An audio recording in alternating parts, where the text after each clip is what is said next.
como tem uma conclusão do Evangelho.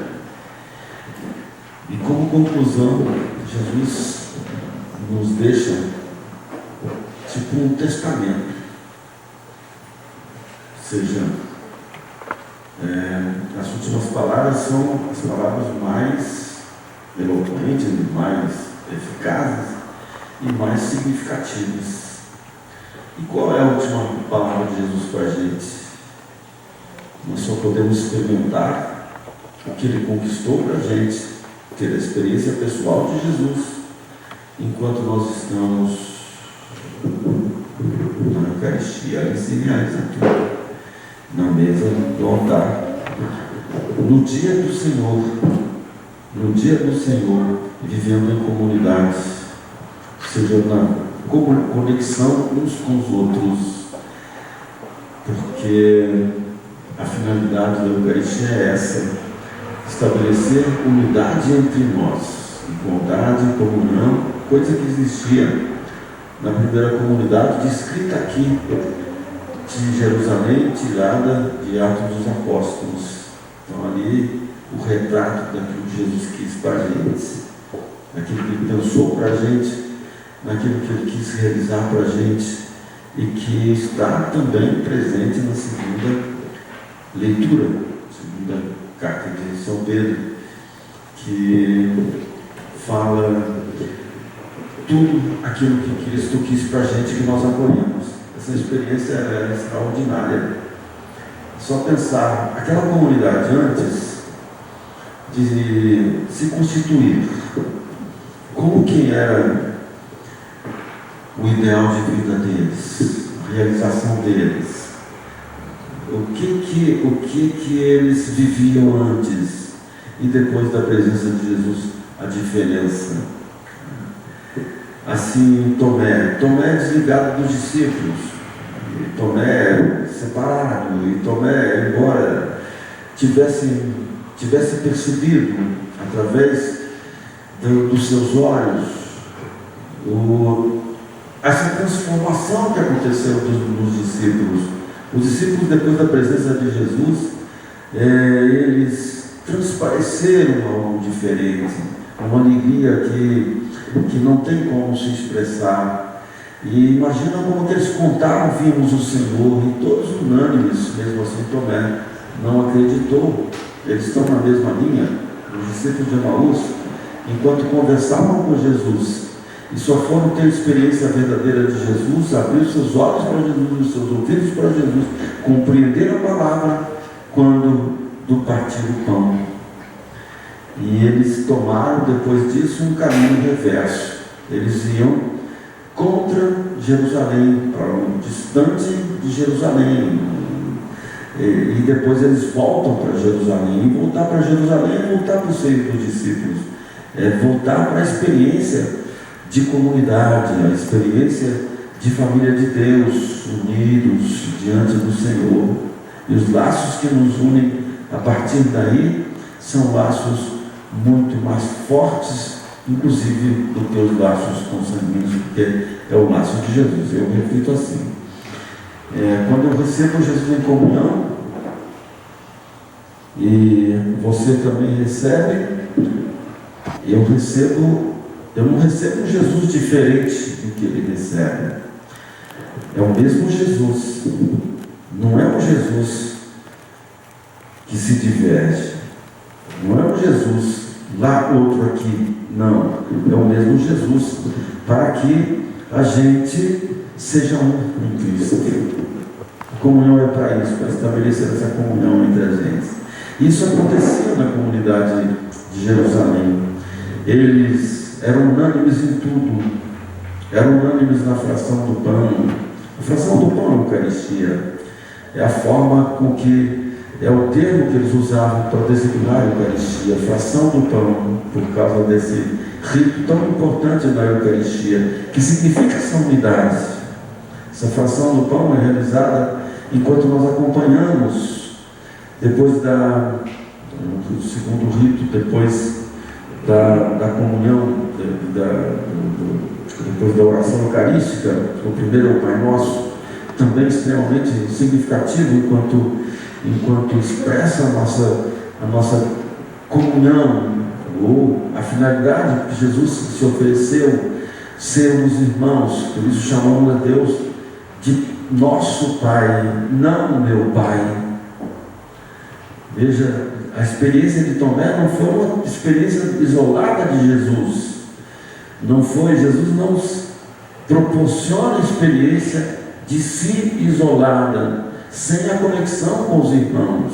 Só Tomé só pôde experimentar Jesus enquanto voltou para o seio da comunidade, enquanto estava em comunhão com os discípulos. Jesus não se nos revela verdadeiramente de forma individual, mas enquanto estamos na ligação uns com os outros. Por isso estamos todos sentados como família de Deus. Essa é a experiência pascal, a experiência da comunhão com os irmãos. A experiência da comunhão com os irmãos é a experiência da partilha, da solidariedade, da fraternidade, é a experiência da disponibilidade para o outro, da imitação de Jesus, que veio nos servir, se entregar por nós, e não veio se servir de nós. Ou seja, a experiência de Jesus ressuscitado é a experiência daquele que se coloca na unidade, na comunhão com o outro, estendendo as mãos para aquilo que ele precisava. Qual é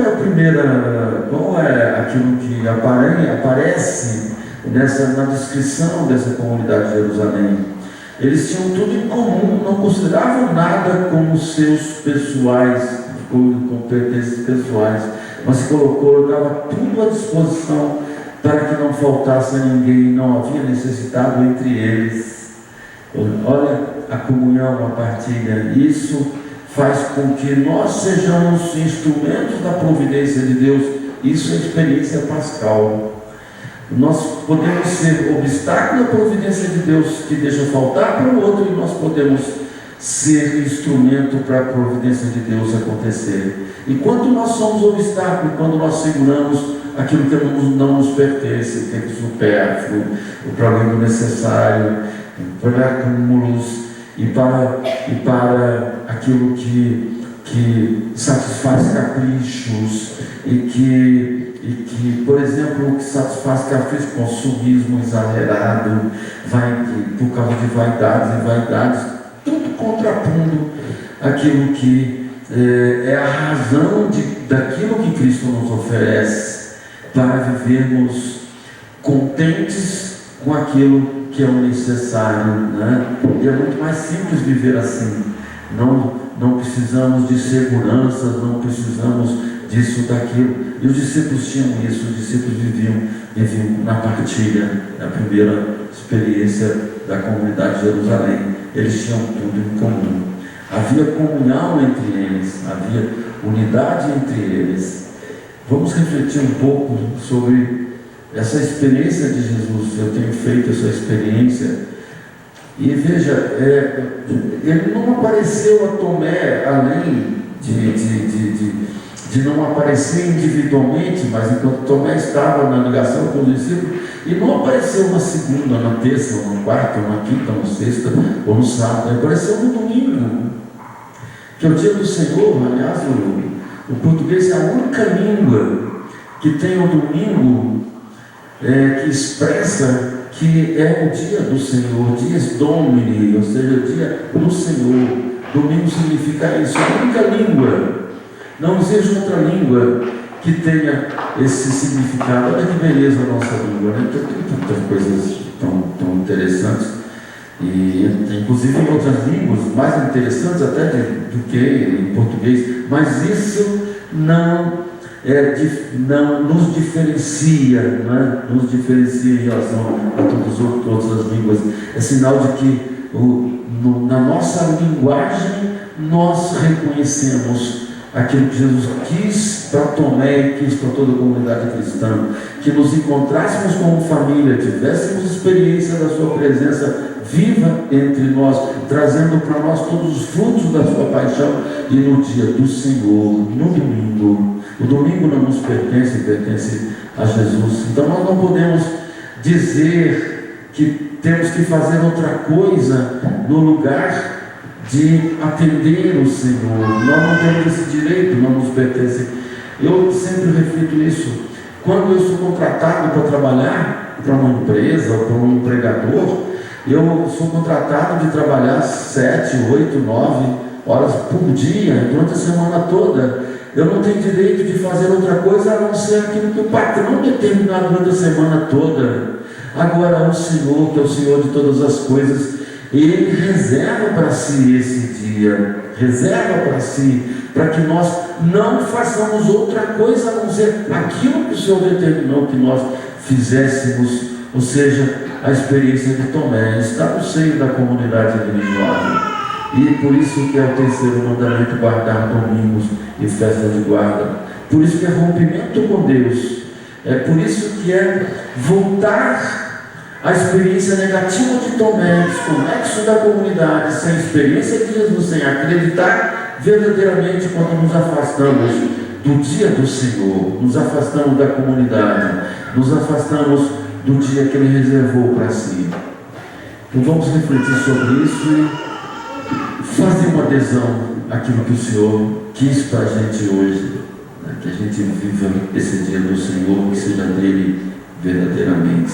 Não podemos ter o cumprimento desse preceito sem estar com Jesus, Jesus na Eucaristia. Vamos ficar um pouquinho em silêncio.